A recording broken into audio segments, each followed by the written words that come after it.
I suggest that we start with our first speaker, Friederike Kalteuner from Privacy International. Friederike, please.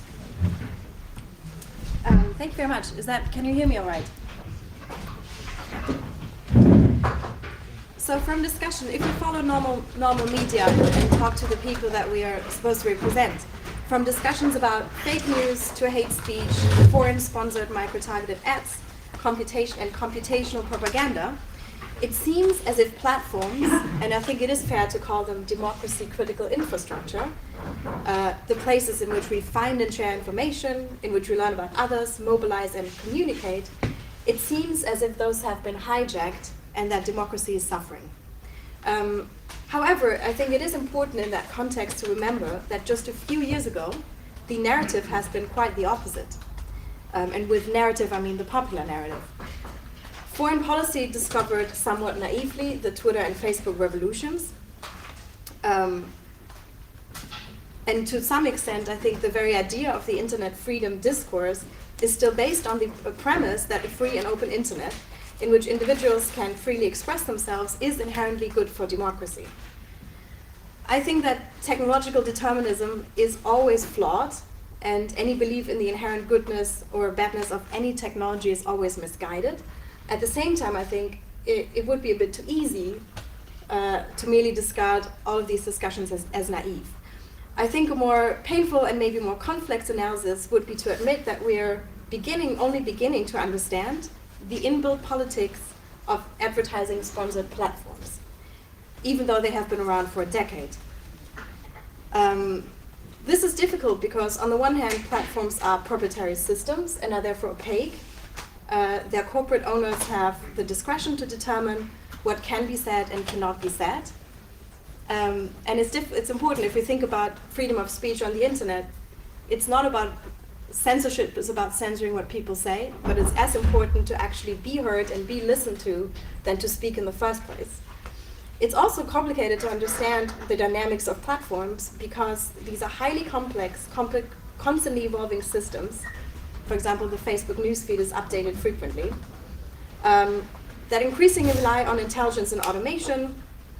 And to some extent, there's also a moment of unpredictability where the designers and owners of these systems cannot fully predict its politics.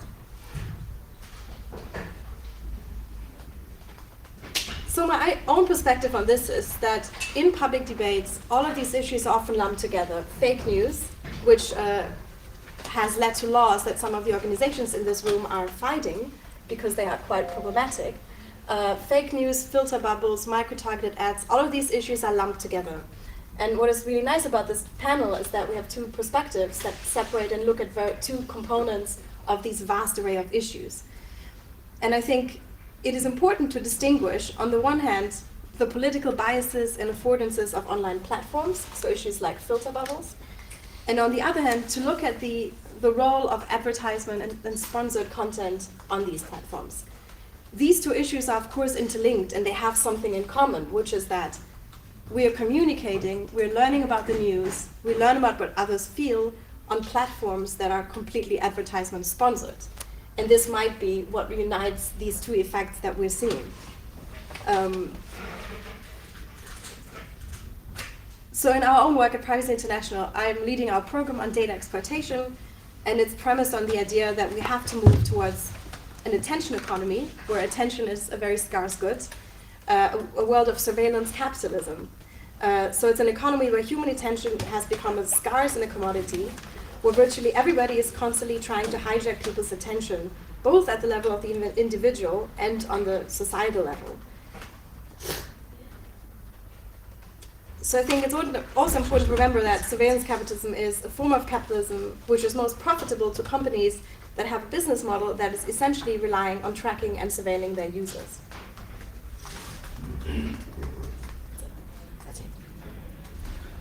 Okay, thank you very much, Friederike, for this kickoff and the overview of some of the issues at stake. Katarzyna, if you want to rejoin or bring your perspective. Yeah. Thanks for making clear, Rocco, at the beginning that it's we are addressing extremely complicated issue here. It's not one issue, it's the whole array of issues that can tend to get mixed up under those big headings like computational propaganda or algorithmic accountability. So maybe our key role for today is to try to unpack this mix of problems and name them one after another. Panopticon, as most of you know by now, for last 8 or 9, almost 9 years, has been active on the issue of surveillance, and for us, for a long time, the key interest we had in looking at the practices of the Googles and Facebooks of this world was to find out how much they know about us, how this information is used to manipulate people. So we would not be looking at filter bubbles as problem for free speech or democracy, say 5 years ago.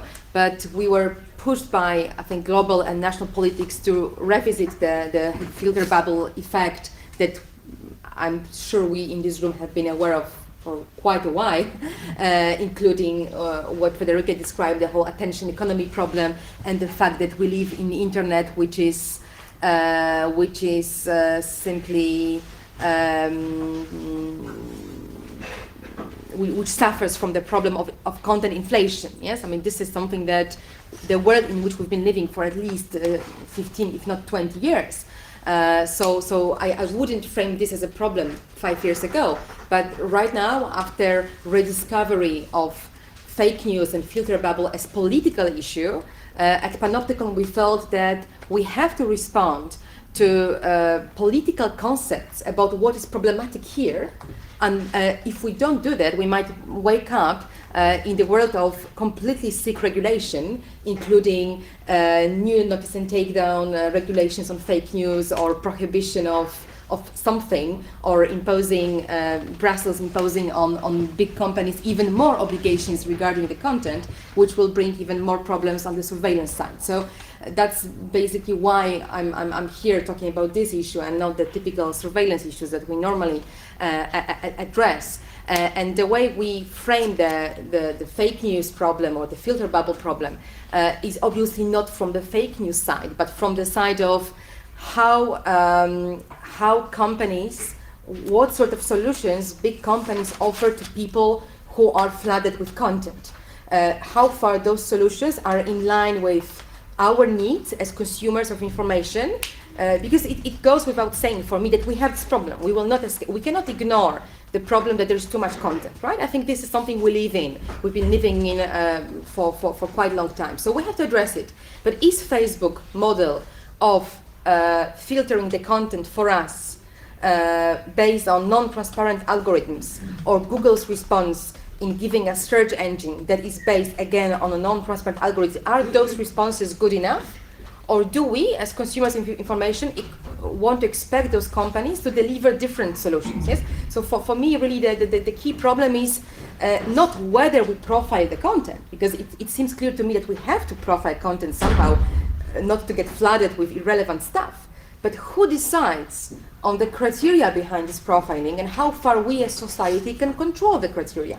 Because, speaking openly and referring to 2015 and the fake news discovery and the political debates, if we don't control, what sort of guarantee we have that there is no third party, be that Russian botnet or Trump election team or whoever, simply manipulating those algorithms in a manner that gives us even less control over political debate. So for me, the crux of the matter here is really the transparency of the criteria of profiling that shape our filter bubbles, and also the legal tools, if we have any legal tools to try to have influence on this. So in Panopticon, over the last 2 years, we did quite a lot of investigations around this algorithmic accountability issues in cooperation with Share Labs. We did a video and artistic installation explaining Facebook algorithmic factories, so how Facebook is trying to combine our data with what advertisers on Facebook expect, how it's building profiles. I'm still a big fan of Claudio Agosti, who is in the Rome experiment with Facebook newsfeed, and I'm trying as much as I can to support projects like this to try to reveal in the experimental way how Facebook newsfeed is constructed. So we do those investigations, but this is to understand how much can we do in a legal way to control. That brings me back to GDPR and our typical legal work. And here I have spent some time thinking about Article 22 of GDPR on automated decision making and the safeguards that it brings, asking myself, can we use this against Facebook or to reveal Facebook's way of profiling the newsfeed? So my interpretation of this article is that it does give us some space to experiment. What we will have to prove as citizen rights advocates here is that the profiling and automated decision making certainly taking place in Facebook. That's what we know from our investigations. Facebook is most certainly using our personal data to profile the content, and is done in an automated manner. Yes, both for advertising, that Jeff will explain more, and both for the filter bubble effect, so the shape of our newsfeed. That goes without saying, and we have enough evidence to prove that. Facebook will not argue against it. The one missing criteria that we would have to prove to get more transparency in a legal way is proving that this automated decision making, so the fact of what makes its way to newsfeed, what not, might have significant impact on our life. That's where the problem starts. Can we prove that point? If it's the advertising of the new president, it might be the case. If it's the advertising, sorry, I use advertising in a broad way. If it's the sponsored content or the news about the potential new president, I might prove that point.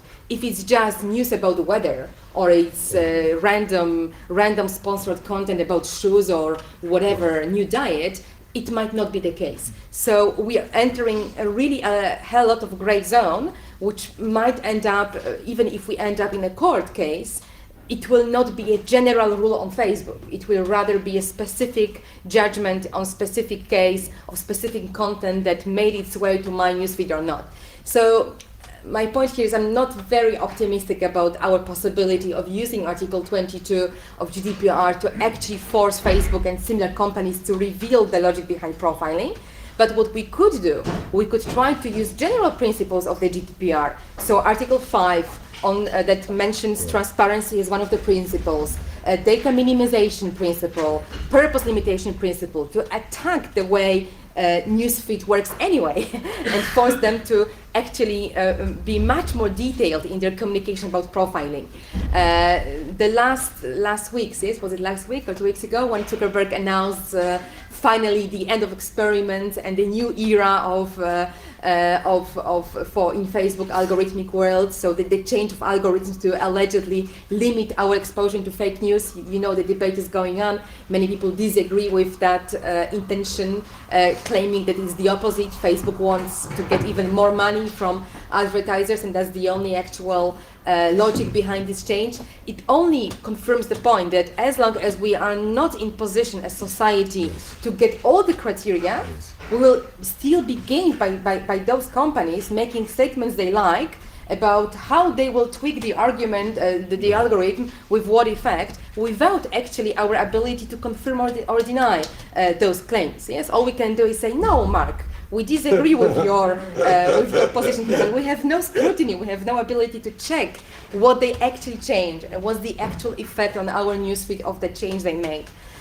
So it only confirms to me that it should be our major fight as the network this year. We should work really hard to find a good strategic case to start litigating on this and test how far we can go with GDPR to open the logic behind the filter bubble.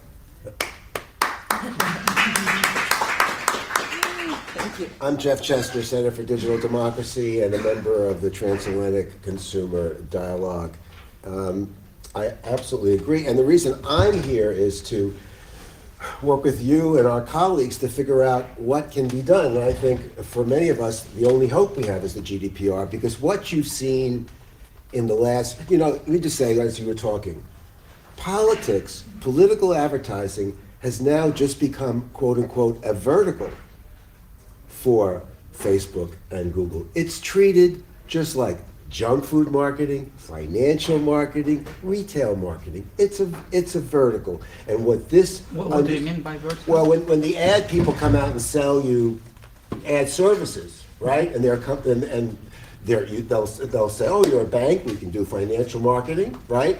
You're a fast food company. And look, you go to Think with Google and look at Think with Google EU, Think with Google UK, Think with Google APAC, Think with Google US, and you look at all the examples, and go to Facebook IQ, the site Facebook has for its advertisers, and just see what they say the platform does and can do and will do. Mark Zuckerberg has a whole agenda, 2020.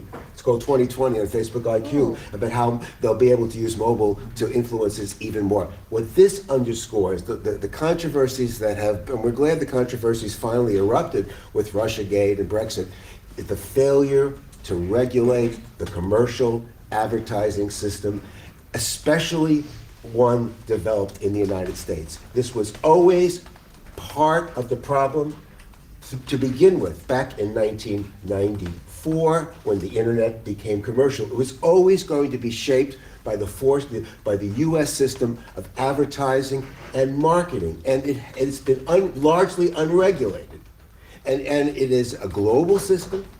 You know, it operates here in many ways the same as it operates everywhere else in terms of its capabilities. And so it's not surprising that this finally became a problem, because as Google and Facebook and others, but they're the principal architects of this system, as they develop this kind of 21st century real-time data-driven system that combines surveillance with digital advertising formats and techniques designed to shape and change people's behavior. The industry calls it, quote unquote, actionability, despite the fact that privacy advocates in the EU and privacy advocates in the United States, like Mark Rotenberg and Center for Digital Democracy and other groups, said, wait a second, this programmatic real-time system needs safeguards. They didn't develop any safeguards. They didn't want to develop any safeguards. And it was only because of the controversies that broke out over the Russian interference with the election, right? And Congress being concerned about, our Congress being concerned about it, that they finally admitted there was some problem. So we have to get to this issue of the role that these big data platforms and the big data digital marketing economy is playing in our elections, certainly in the United States, and in shaping political ideas, because the system is about to become more powerful, and already the political specialists are working on it. AI, VR, Internet of Things. So look, just quickly, what we've been looking at, because what was so fascinating for us was that in 2016, and let me just say, what Trump's campaign manager said, Brad Priscal, when, on a television interview a few months ago, he said, we just used all the tools that the digital advertising industry makes available.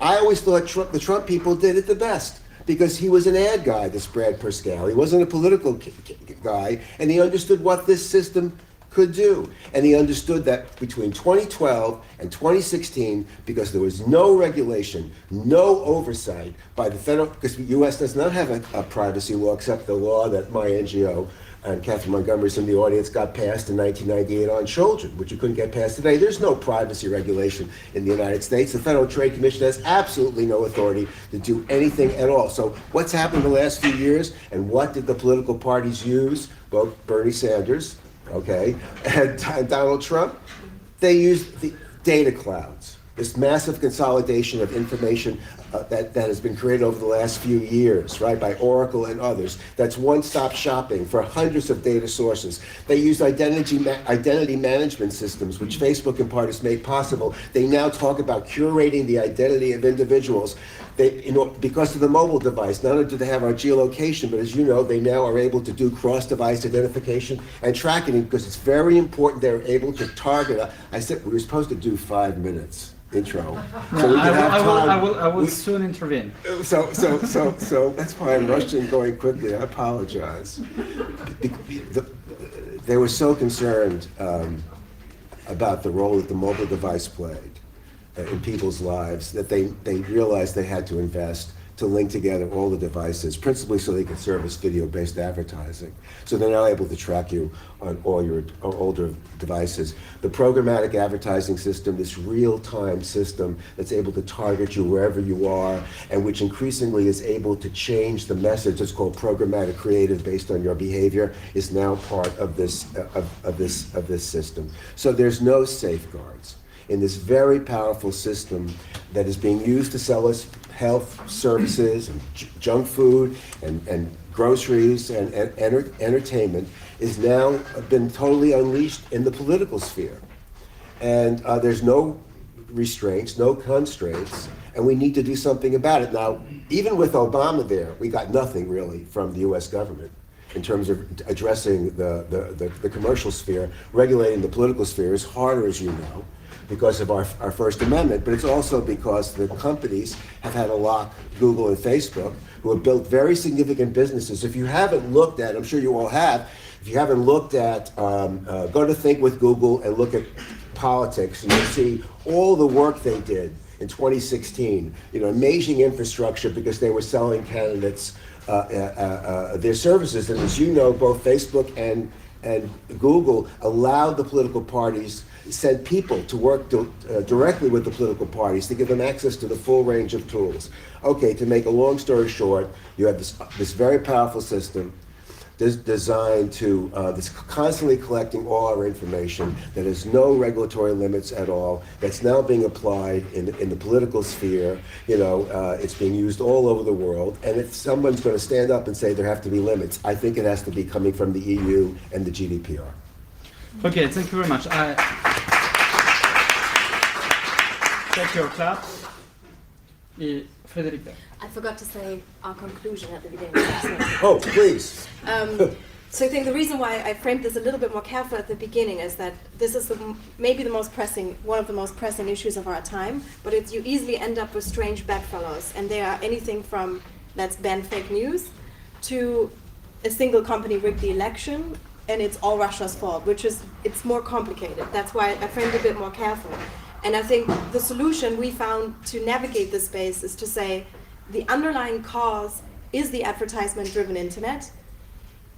You can fight about whether advertisement in and of itself has significant effects on individual, but it's fueling an ecosystem that is increasingly being tapped into by actors that have nothing to do with advertisement. Cambridge Analytica bought their data commercially in the US market. There's the same foreign actors can do the same. Anybody with very limited resources can tap into an ecosystem and target very specific messages to people using or hijacking that ecosystem. And one of the things we're working on is, on the one hand, I think it is important to notice the global nature of this, especially in countries like Kenya, where we did an investigation with zero data protection laws at all. So I think it is important to still advocate for basic laws and protections. The second thing we're doing is, it is interesting to look at profiling and automated decision making. I agree. I'm very pessimistic about Article 22, its applicability. At the same time, though, it is also important to notice that a lot of these information about us are inferred, and that this is profiling, which will become significantly more difficult. And our avenue to challenge the system is to not focus on the platforms themselves, even though we have to ask what are their responsibilities. For example, in our Facebook Kenya investigation, why is Facebook showing hate, like violence inciting advertisements that are targeted in a country like Kenya? I think we can ask sort of like, what responsibility does Facebook have? But our angle is to, on the one hand, focus on profiling in the GDPR, and on the other hand, focus on the data broker industry. So the industry that drives this ecosystems beyond the platforms, and challenge whether they are compliant with the law post-GDPR. And I think many will be in trouble if consumers start withdrawing consent, or if we really test and investigate whether they have obtained all their data and are processing it lawfully. That's just... Thank you very much. Before giving back the floor to the speakers, I would like to already open the floor, and I see a few questions. We will spend the rest of the time asking questions. So not I'll questions, really discussing, I or guess. discussion. question to each other also. Good. I like that spirit.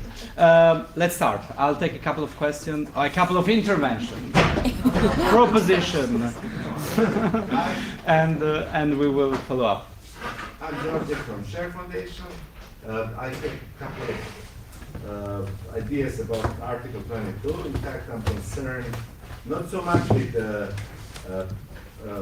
condition of significantly affecting the person, but the condition of that profiling is producing legal impact.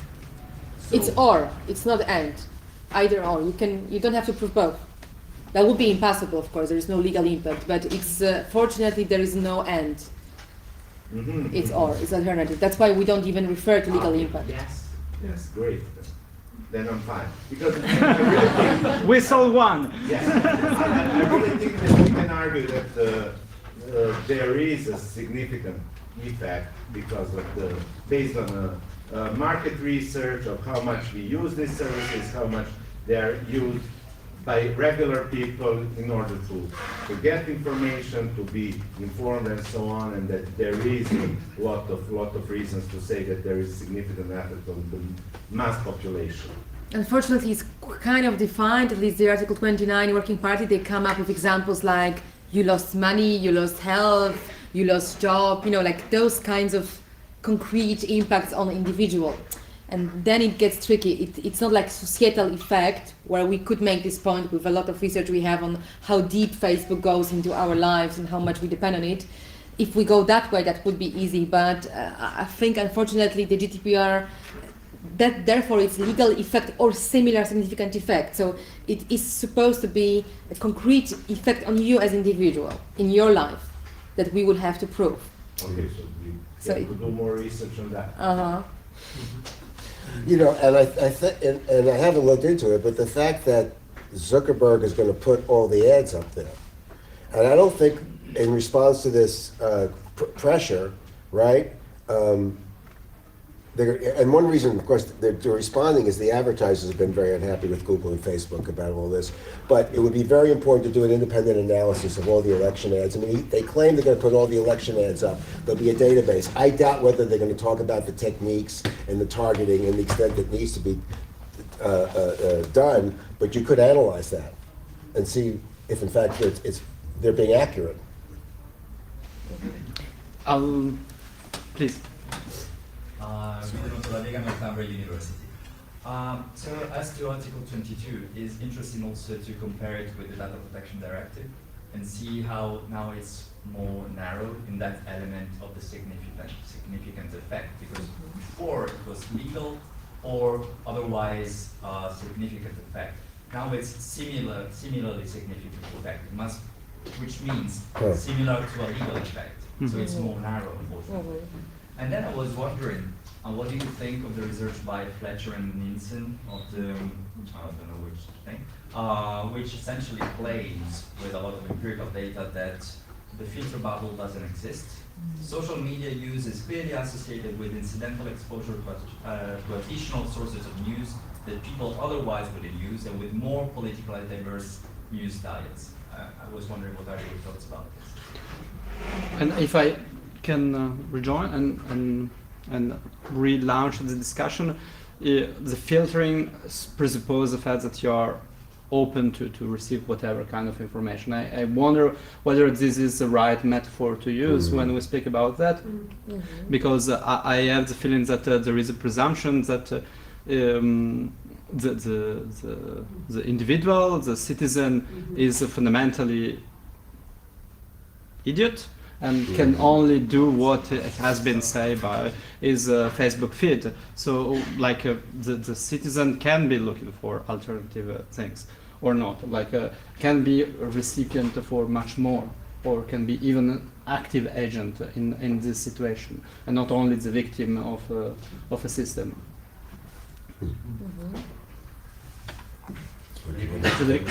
Okay. We are. I think it is. Oh, do you want to collect questions? No, please. Those things are very difficult to study. At the previous discussion, Sally mentioned an example, a study that studied the effect of fake news on individuals. And what is interesting about this study is that it doesn't study, so it looks at, as each individual, how many fake news have they seen, and the conclusion was, well, it doesn't have a significant effect.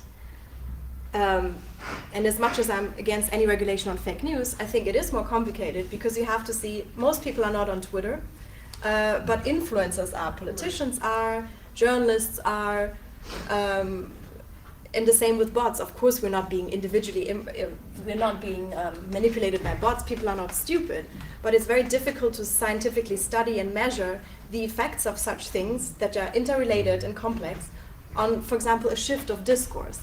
Why was the alt-right in the US given so much attention? Why was there so much media coverage on the alternative in Germany? Because there are these networks effects, it's very complicated and it's very difficult to study. I haven't seen good studies on the existence of these interrelated phenomena, and if you have some, please send them my way. But it is very tricky to study. Yeah, I don't know the research you referred to, so I cannot comment, but even, as a lawyer and not sociologist or anthropologist, I would be very careful in making statements like filter bubbles exist, they don't exist, they have impact, they don't.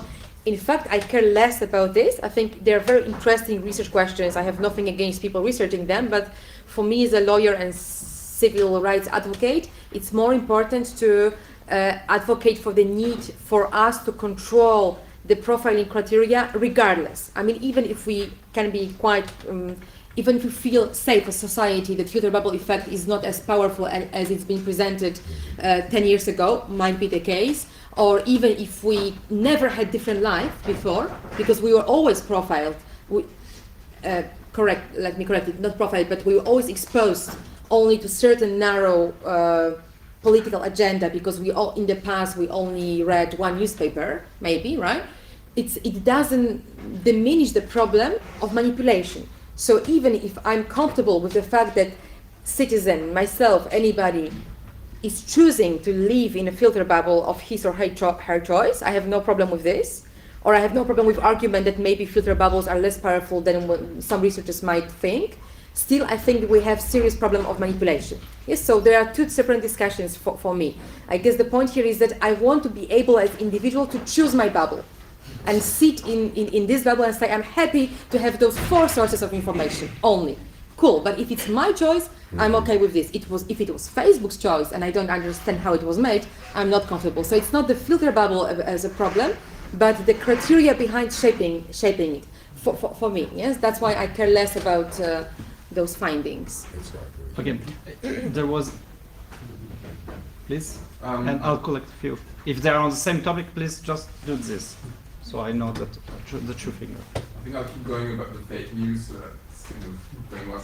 I've always been a bit uncomfortable with the fake news thing. My thought process is not complete on the topic because I haven't had time to think a lot about it. But for me, I feel like the governments, they became annoyed by the fake news because it feels like they've lost the monopoly of putting out fake news. That's my feeling about it. By which I mean, like, if you look at in the past, and if you look, for instance, at the United States, what happened during the Vietnam War, or what happened during the Yugoslavian War in the Balkans, or lots of like fake information put out by the governments. This has happened not forever, but for a long time. And it just feels like suddenly, because it's all about the Russians or this kind of thing, it becomes a topic we need to do something about. And feels like it's actually going to be a pretext to control information even more. And I feel like this is going to go towards more control and more loss of trust from the public towards what they read. Because I think people kind of know or feel that we're lying to them. And I think this is because governments have lied already quite a lot. And I think this is going to go even more in the direction of lack of trust in whatever you read, and eventually you can publish anything and people can believe in anything because they won't trust anything anymore because of all the filters. I mean, to me, this also raises the other issue, or one of the other issues that needs to be addressed, which is being addressed in part, but about the impact that the digital advertising system has had on news and information. Because what it's allowed to happen is it is given a revenue source to sources of information that are purely ideological, like Breitbart News, which played a big role in Trump's election. And Google and Facebook, Google especially, has been funding all of these ideologically driven sources and classifying them really as news when they are not. So we need to look into that as well. They have a lot to do with undermining the digital journalism economy. Yeah, exactly. I mean, as long as news are treated as any other commodity without difference, That's right. Right. we will be always coming to the money problem. A small comment on what you said. One is, I think what is new is that you're able to target these messages to very precise audiences, and anybody can do that. And I think that is quite scary for, without anybody noticing. One thing. And the second thing is, no, please, interject. No, I have a comment on what you just said, but no, please finish. And the second one is, I think there's on criteria also that are profiled, so they may or may not be correct. Let's get this straight. And the other comment is, I think I understand your sentiment, and it is interesting. We would not be talking about this issue had Trump not won, I think, and the technology would be the same. At the same time, though, what I might find most interesting is that there are business models in basically clickbaiting, that because the internet is based on targeted advertisement, there's an incentive for people who have no interest in politics at all to put out random facts, whatever makes people click and angry, and this distracts attention, and this distracts the discourse. And we're talking about something which is fake, that nobody, you can observe these very strange dynamics online. They're understudied, they're very complex, and I think this is the core of the newness of the problem. Yeah, no, I fully agree. We should be much more concerned about digital capitalism than GDPR or privacy issues here. I mean, if we could solve the biggest problem, which is specifically the commodification of content, we would solve this as well. But I'm not sure if we can get this done in this room today. Hopefully, some 10 years from now. Just a side comment on what you said about that everybody can target. We did a little experiment last year. Trying to target Facebook audience using those sophisticated mechanisms ourselves, and do the same with Google AdWords, and we failed. We couldn't, as NGO cooperating with advertising people, we didn't have enough data, third-party data, to do this. But I'll ask you about that because I'm very interested. But there were two interventions that were two-finger intervention. My name is Chris Marsden, I'm a professor at Sussex. I'm particularly interested in the regulation of these things. And I think one of the interesting areas about studying electoral advertising is that we have two very, very different regimes. For electoral advertising, particularly for broadcast electoral advertising, we have a very strict regime that controls the... I'm talking about Europe. We know that. So we have a very strict regime across Europe, and typical international competence, but with some European rules as well. When it comes to advertising, the European Commission constantly gives platforms to the advertising industry to champion how effective self-regulation is, and how wonderful and what a standout example of self-regulation it is. And I've pleaded some guilds as having been part of the European Community of Practice on co and self-regulation, which the advertising industry descended upon and turned into a kind of platform for them to have great self-regulation is. So we have one extreme and the other extreme. And when we talk about generic advertising, because one of the points about fake news is that we see the leaching away from electoral advertising into a much more generic form, you have these two regimes which do not speak to each other. And so I think that in practical terms, if you actually want to do something, you're facing a very, very large obstacle between two communities that don't talk to each other, two types of legal regime which are entirely opposed to each other. And I will just note a couple of things. The head of the fake news high-level committee of experts, that's what we call any committee in Europe, people from the US, so we always call them high-level and we always call them experts. But it's actually led by an expert on broadcasting law, the head of the Netherlands regulator, who's terrific, and she may come out with something really, really useful, but it's coming from broadcasting, so be aware of that. And second point is that we can worry a lot about social media. The most obvious problem we have in the UK with electoral advertising is that the editor of the Daily Telegraph, the largest real newspaper, on election day 2015, sent an email to all of the email addresses they had to subscribers, 500,000 people telling them to vote Conservative, and that it was the most important election since 1979. Of course, he was right about that, because the following year we then got Brexit. But that's, you know, a really, really extreme example of abuse of online advertising, for which he was fined £30,000 a couple of months ago, which seems not exactly to Not fit the proportionate. crime. So I just want to comment on the fact that in practical terms, if we want to regulate this, we're facing a huge problem of the broadcasting world, and I recognise that most people probably don't do a lot of broadcasting law, but it's really worth examining, versus a world of self-regulation in which the government takes a backseat. There was not before. There was another. If it's in the same. It was pretty much what I was going to say. You know? Extending to the. But I think you can also extend it to the control over political expenditure. What we are seeing in the UK right now, I mean, obviously the UK is one of the countries that, since Brexit, is going into absolute shock as to what could happen. You know, now the right is worried about Jeremy Corbyn. You don't know, the insurgent left, you know, taking over the country and nationalising everything. So they're really in a panic about, you know, what the internet can, you know, subvert in the political process.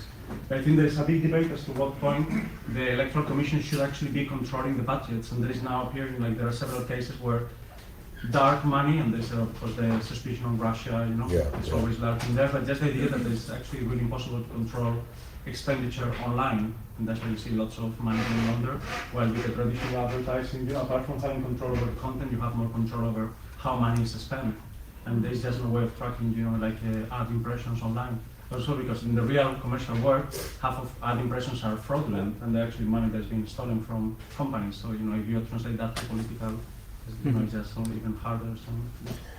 I do think, talking about in the United States, first of all, I hope that you will come Thursday at 8:30 in the morning, a panel on these issues where the representative from the UK ICO will be joined by other folks and moderated by Anna Fiedler, who's in the audience, and it's a panel sponsored by my organization and the Transatlantic Consumer Dialogue. I know for the US that the regulators, both the so-called data regulators and certainly the media regulators, know nothing about how online advertising works.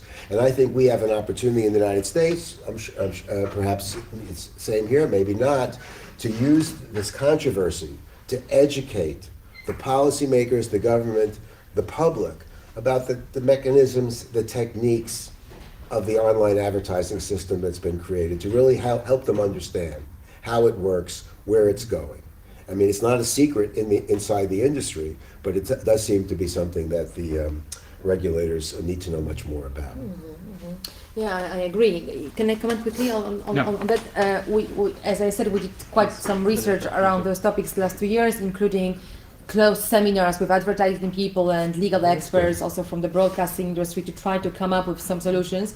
And honestly, most of them told me it's completely futile to try to use the old broadcasting regulations to political microtargeting in social media, because there's so many ways of circumventing, I mean, so many ways of detaching the political agent here from the actual message. And I think the point has been also proven in UK after Brexit, right? The Guardian investigation proved beyond any doubt that there was money, the political money was involved, there was clear goal in convincing people, and yet there is no way of using legal measures against the real agents here.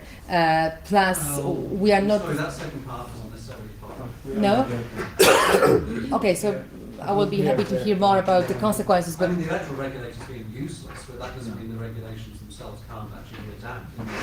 Yeah. Let's make it separate. yeah, well, okay, but but that difficulty also in linking messages to political parties is related to the fact that we are not talking about open advertising here, right?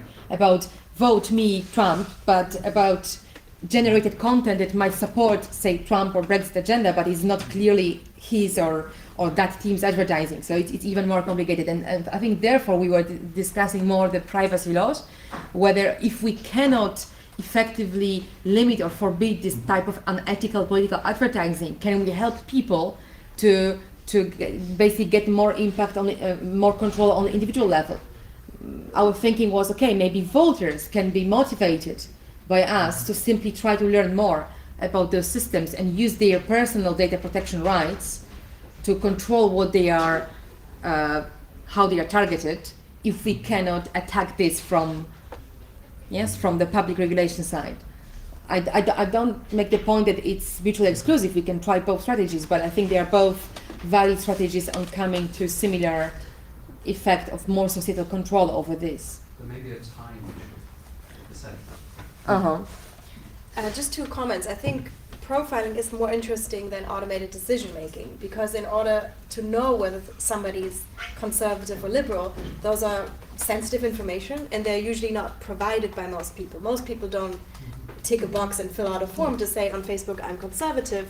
You use increasingly sophisticated techniques from big data analytics to machine learning to infer that you're probably conservative, you're probably liberal, etc. And this is profiling. If we can stop it.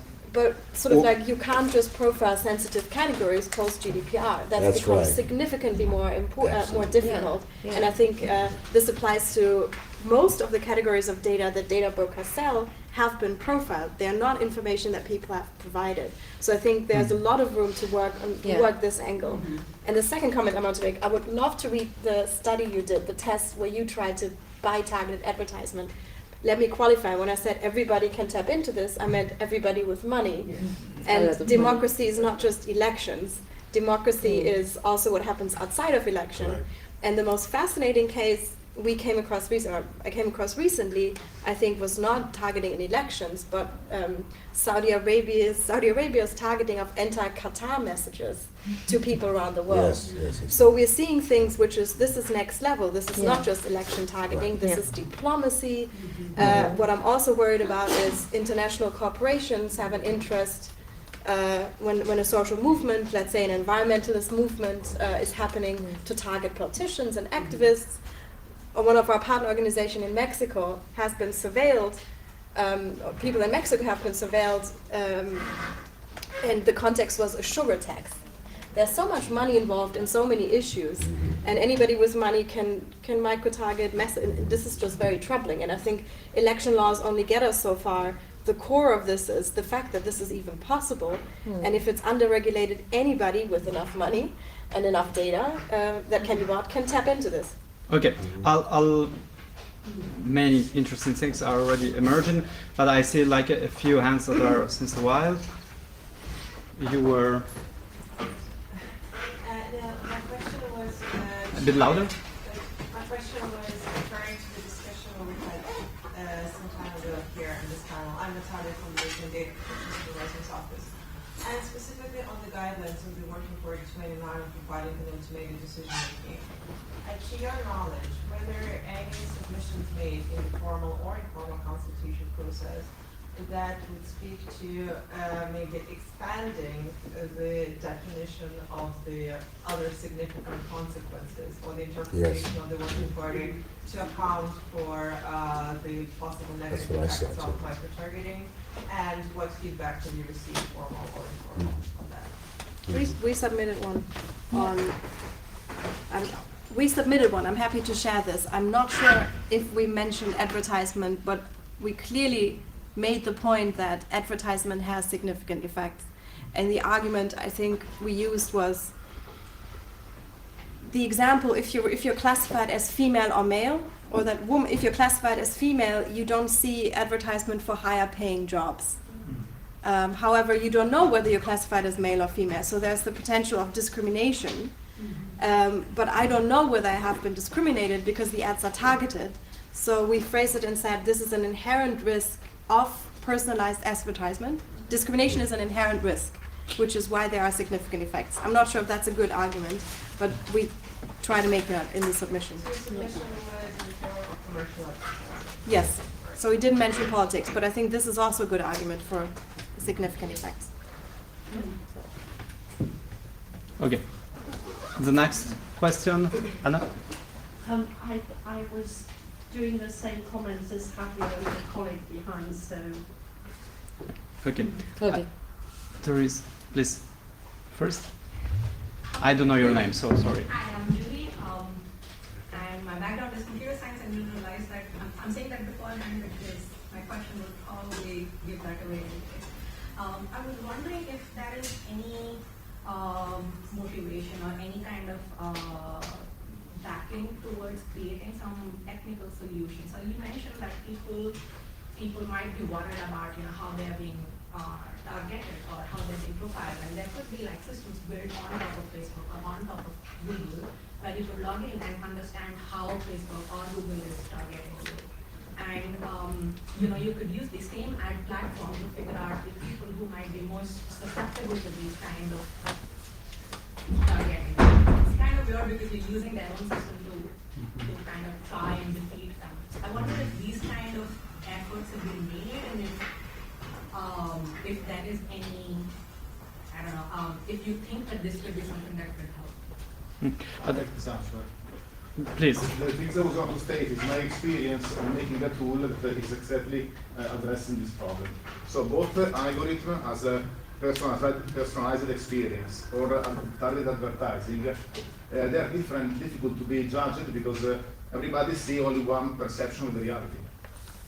One of the way to understand if you are discriminated or if you are really kept in a bubble is if I can compare my experience with your own, or if we can do it collectively.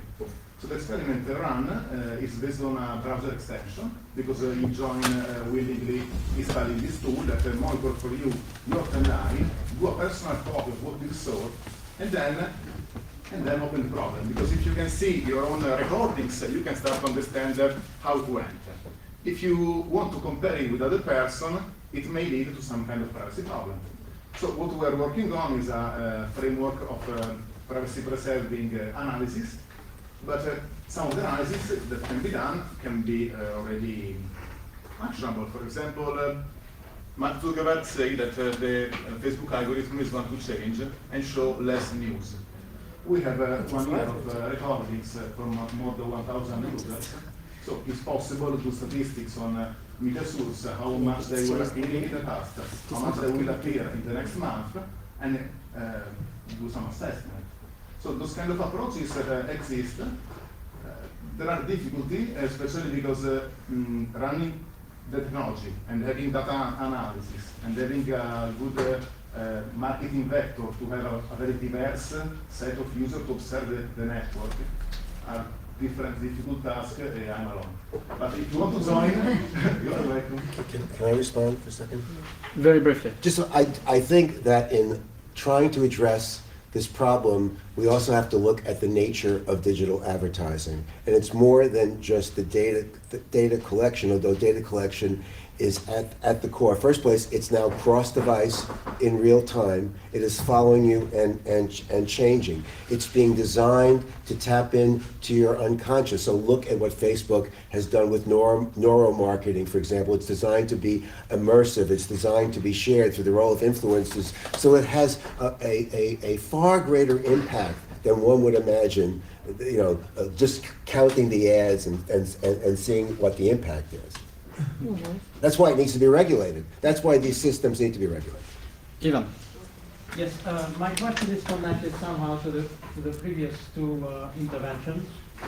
My impression is that the diagnosis is more or less clear, but if we try to find therapies for the situation, maybe it's hopeless, but let's try.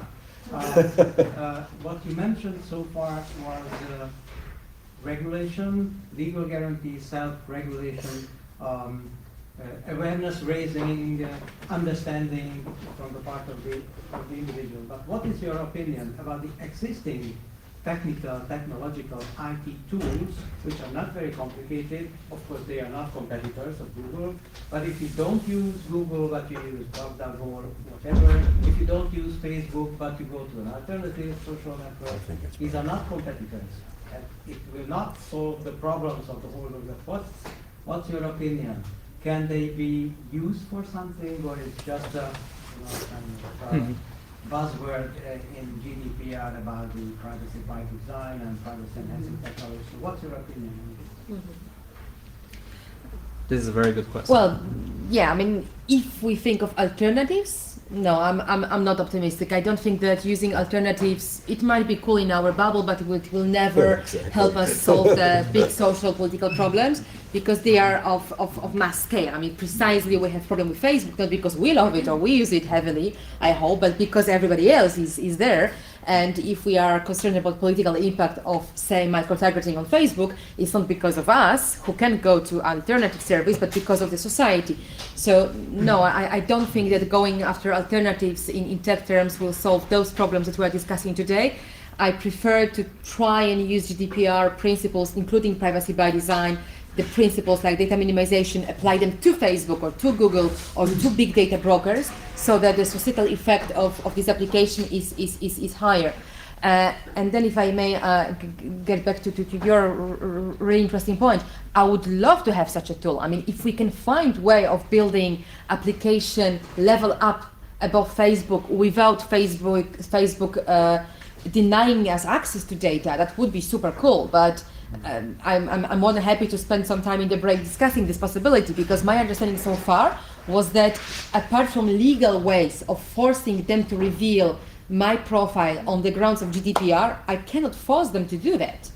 Yes, and also the problem... If I may ask you a clarification about that, because I think it was something that popped up about, you were mentioning also about the implicit profiling, like it's not on Facebook that I will see that I'm a young woman conservative, that apparently what I am on Facebook, according to a different company that is extracting the data from Facebook. Exactly. So if I go to Facebook, and actually I think that Facebook has this online page where you can check more or less what are my preference, or more or less explicitly, but I don't see what is juicy for a political party, maybe, or not. It's an open question. I don't know enough the platforms. I'm glad to expand on this from my experience. We exactly tried to do this research, and I also know that ProPublica in US did a lot of data mining on Facebook to prove how many real categories exist.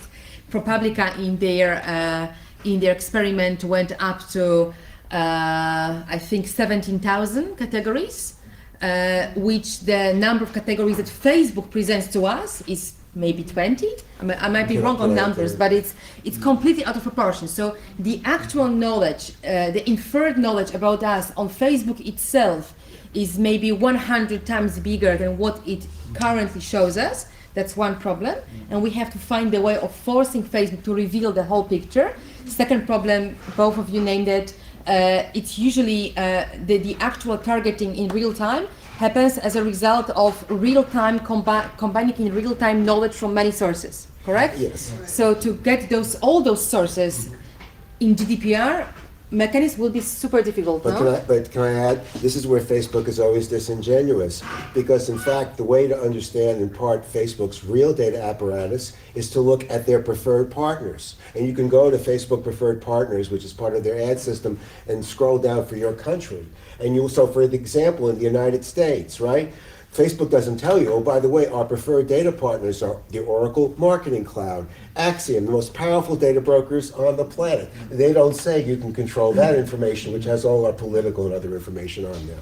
And they should be held accountable, since they, in fact, are working with Facebook, and as part of the profiling, held accountable under the GDPR, I suggest. Just building on this, I think for public relations, we should maybe talk less about Facebook and draw attention to this. If you do a data request to a company like Acxiom, or this was like Paul, who's going to be on your panel on Thursday, he did it for a different data broker, and they have categories like your romantic type.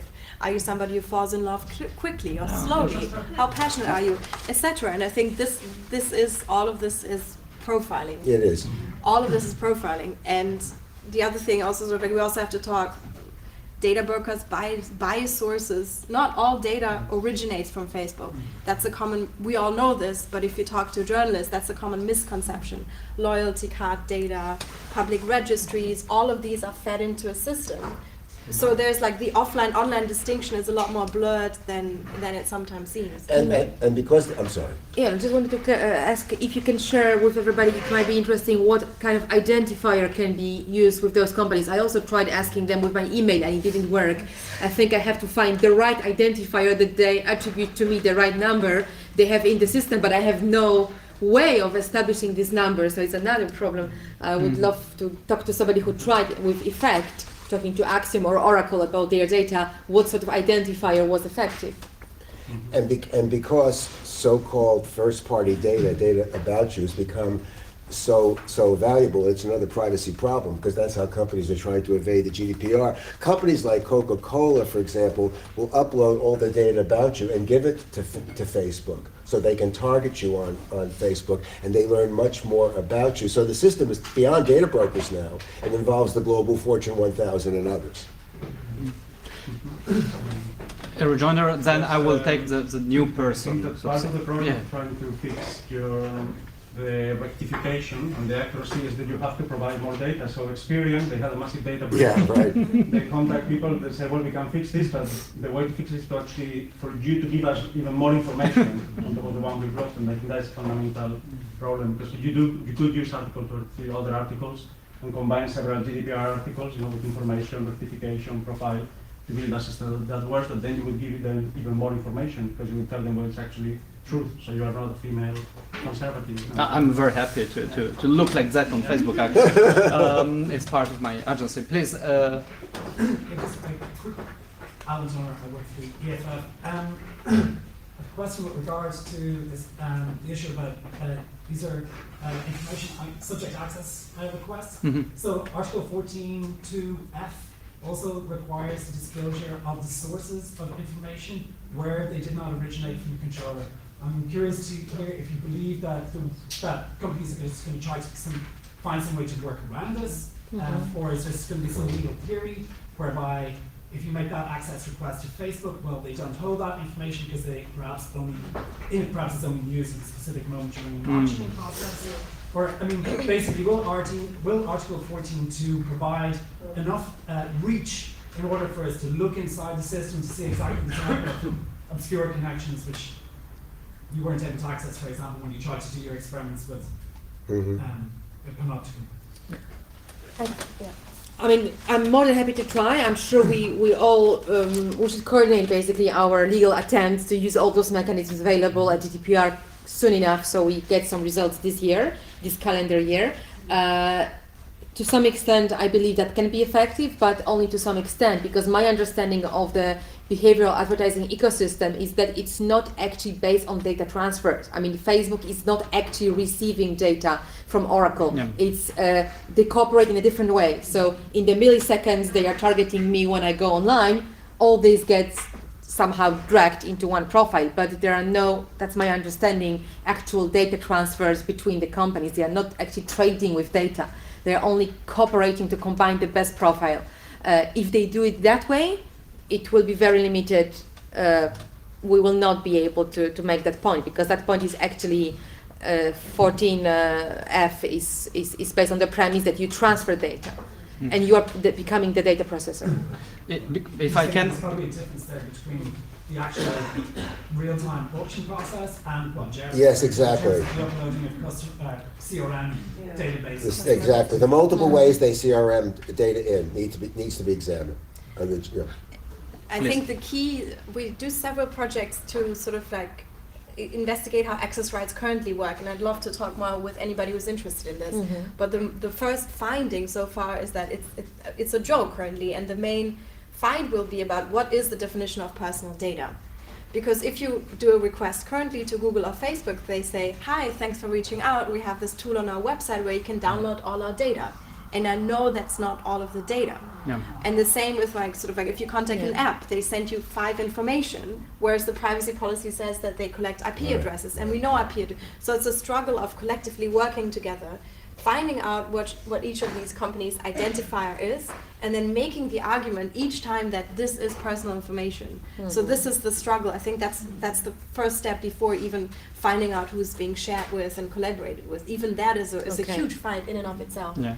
To argue. We carried out a cross-country research with in the framework of a FP7 project.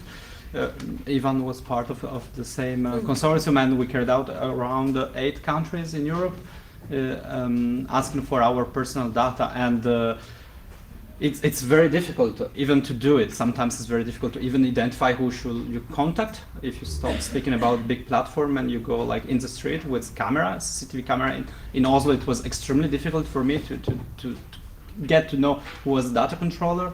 It boils down to templates, to very, very practical things that do not look fancy, but they are so important in the everyday life when you do it. And when we received the information from Facebook, for example, or from Twitter, it was very difficult for me to process this information or to make sense of that information.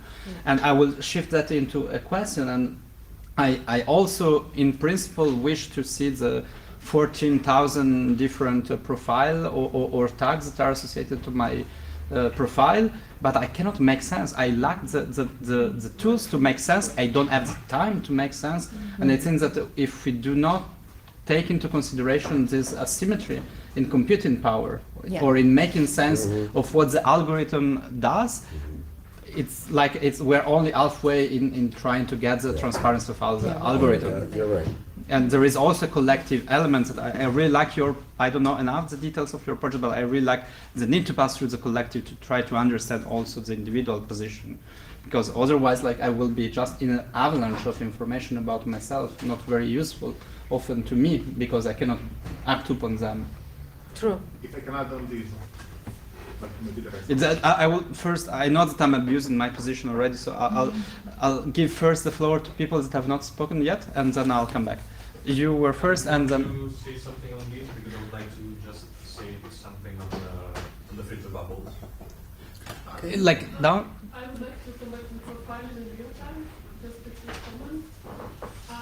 So I'm also a computer scientist, and I was wondering, so if you manage to find which identifier this company are using when they are combining those two profiles in real time into one, if you find those identifiers, let's say it will help you to find them, will you be able to use those identifiers to actually contact the company and use the GDPR article 14, for example. To actually get the information back from those companies? Yes. You should be able to. And with the limitation that Federica described.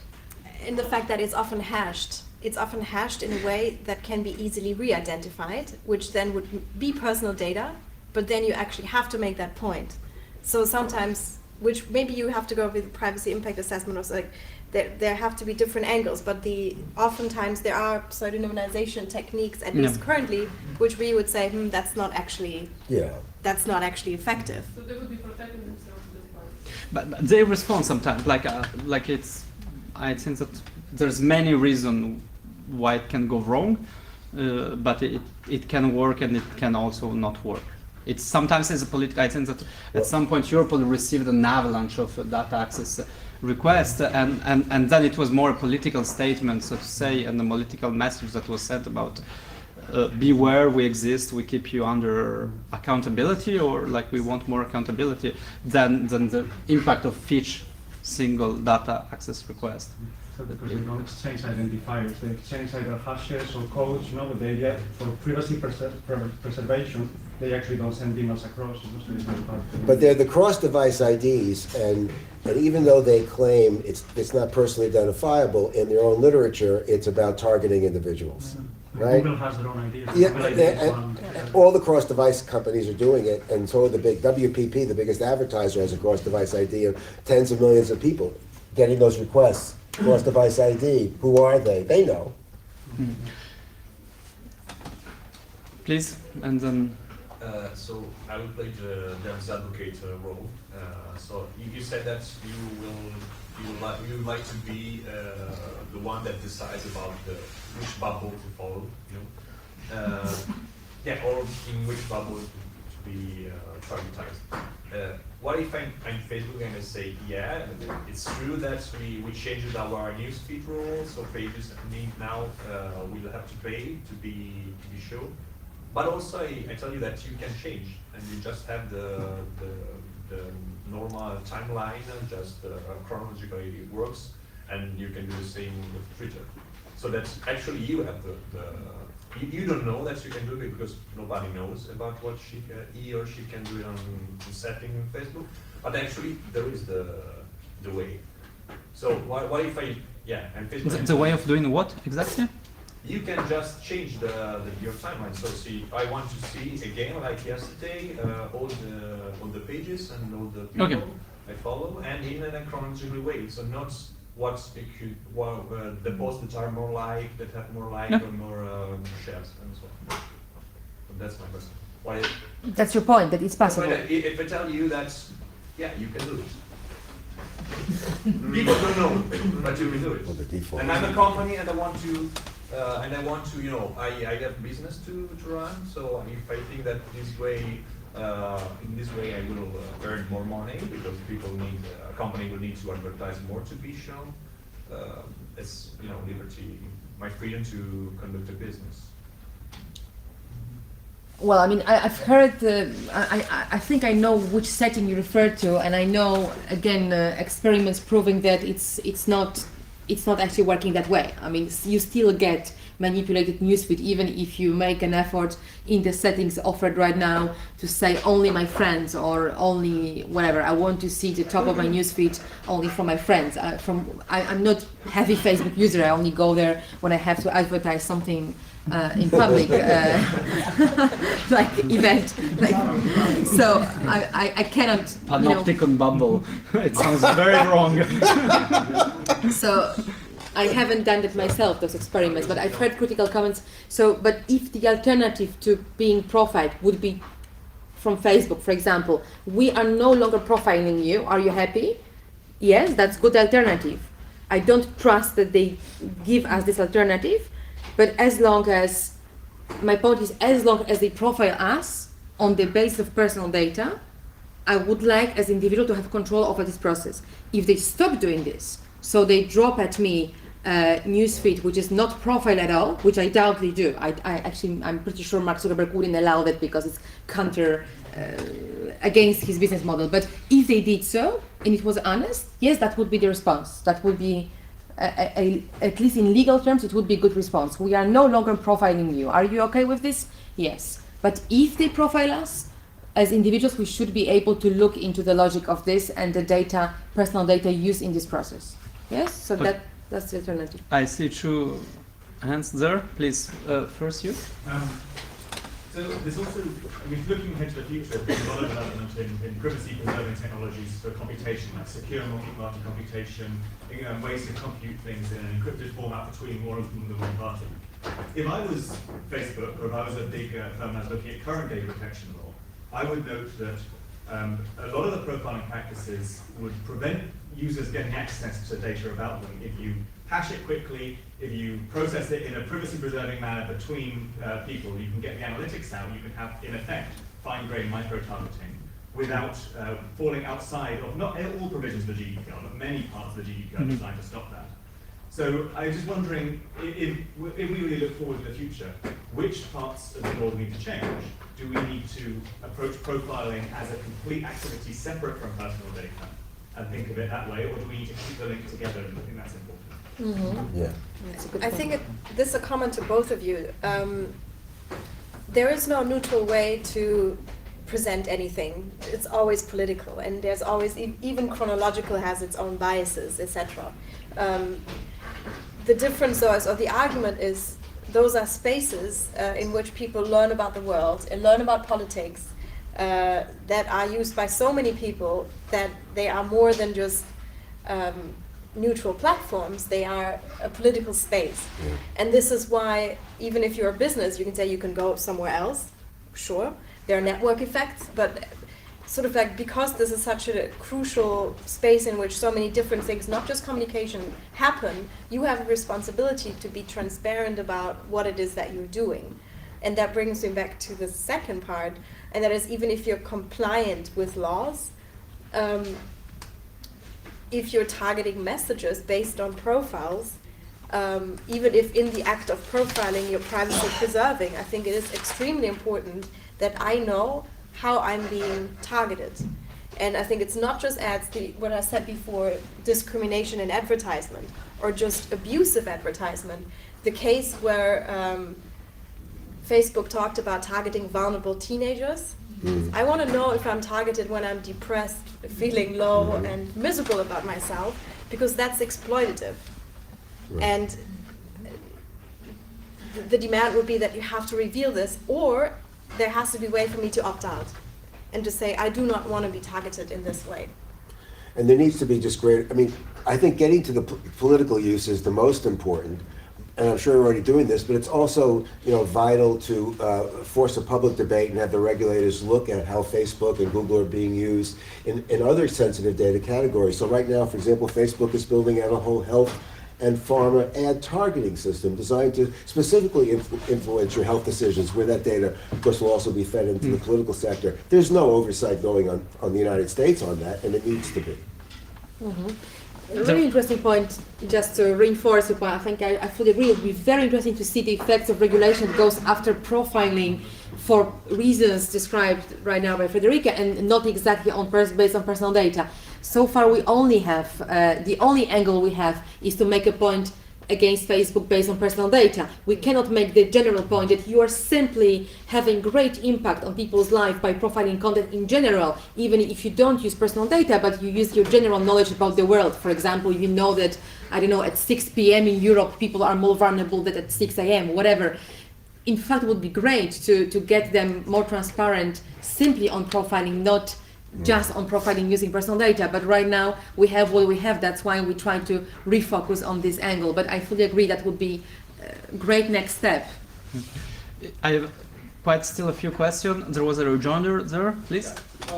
And then I know. Just clarifying questions. At various times there have been comments that the need to be able to control the profiling or to understand why you're being targeted, and that can seem to me to poke at either, is it the underlying data that you have the right to understand the criteria upon which you're being profiled, or is it kind of the weighting of those criteria and kind of the secret sauce is that how they're putting those all together, or is it both? So I'd like to kind of understand where you guys are coming on from that. okay. A short reply if you want, or we can go to the other questions. Can I take it now? Sorry? Can I reply to it now? Yeah, Sure. that's right. Good. Absolutely. The shortest version is all of the things you mentioned. Yes.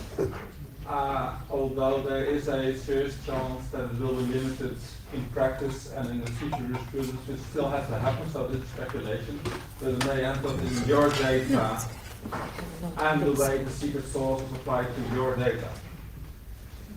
But I don't see much room for shrinking the scope of that, so I have to access further than that. Thank you very much. There was a question there. I want to ask you, is it collaboration at private level, or why not international standards for the quality of the security that the consumer are waiting for? For programs or companies who we are working with, we can imagine that sometimes we saw that for like for Apple in America, we hear that they want to prove that they are respecting private privacy for some I didn't remember in which case. And in fact, Apple was fighting very much to not give their code to the CIA. San Bernardino case. All right, it was and I know it's another problem, but it's cybersecurity we haven't done so far. And I think that it would be interesting to see if we can not use the same MNVT to fight about that. I think that would be interesting to promote. Then we know which one we are working on. Just briefly, we need global safeguards. We need global safeguards because it shouldn't just be the EU that has it. If you look at these systems, and I think Federica said, I mean, there's a good Facebook, somebody has a case study about the Philippines, maybe Google or Facebook in the election. This is being deployed, the system is all over the world, Africa, South America, Asia. There's not as much regulation, and right now the companies are lobbying the trade deals, right, the WTO, and all, to exempt all these data practices from regulation.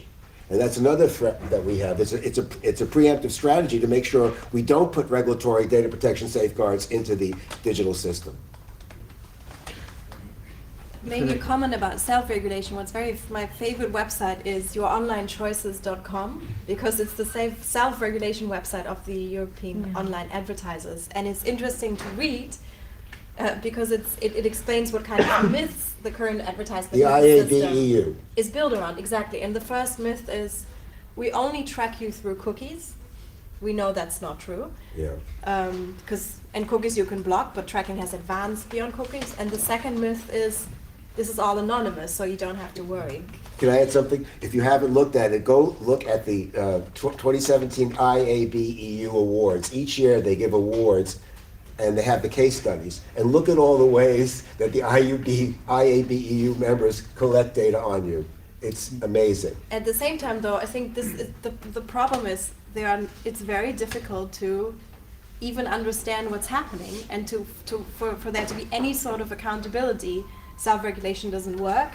There is the idea of there are advertisement standards and ethical guidelines, but if you don't know how you're being targeted and profiled, there's no way, there's zero accountability as to whether these practices are exploitable. Well, I can see that. I see that you are afraid of the actor of the government, but the government is the same problem because slowly they come inside the public organization by the connection of private and professional data that they catch by Google or anything. I suppose that the main approach we take is that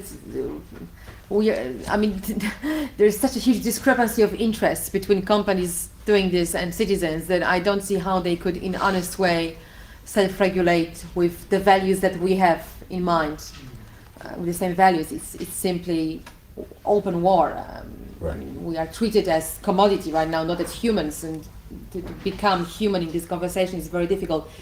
If I can make a brief point on the question about what should be revealed, of course we want as much as possible, but it's a big question of how we will interpret the logic behind profiling, how it will be translated in tech, in the exact information given to us.